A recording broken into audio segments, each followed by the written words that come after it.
Thanks to a doctored portrait that made her look like a celestial beauty, an ugly girl with a birthmark covering her whole face was unexpectedly chosen as the Empress. But the very next moment, the Empress Dowager forced her to cut her flesh and draw blood to serve as a medicinal ingredient. It all traced back to a national beauty pageant held a few days ago. The girl, named Li Zixin, despite having a mother who traveled from the 21st century, inherited none of that good fortune. Her face was marred by a large, unsightly birthmark from birth. To humiliate her in the pageant, her rival deliberately had her portrait painted to resemble a heavenly maiden, hoping she would commit the crime of deceiving the emperor and face execution along with her entire family. Unexpectedly, this portrait sailed through all the rounds and landed directly in front of the iron-fisted tyrant emperor. After seeing it, the emperor was struck by her beauty, and immediately issued an edict to make this celestial maiden in the painting his empress.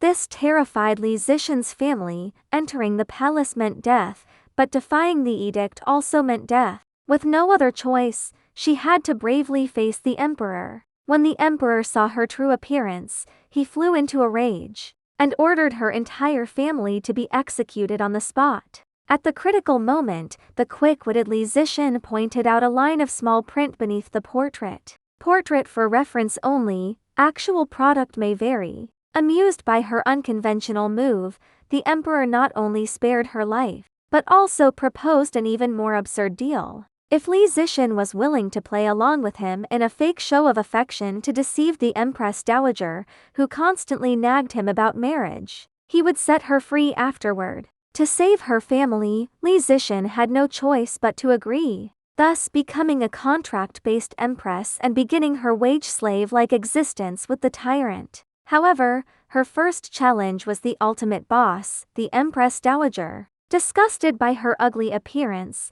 the Empress Dowager immediately offered her 10,000 taels of gold to leave. Li Zixin's eyes sparkled at the sight of the gold, but remembering the emperor's warning of execution of 9 generations, she tearfully refused, claiming her undying devotion to the emperor and her willingness to follow him even in death. Seeing that coercion and bribery had failed, the Empress Dowager came up with another plan. She demanded that Li Zixin cut off a piece of her own flesh to use as a medicinal ingredient, as a show of filial piety. Even the emperor looked distressed, but Li Zixin agreed without hesitation. What exactly was she planning? And how would she survive this deadly game of palace intrigue?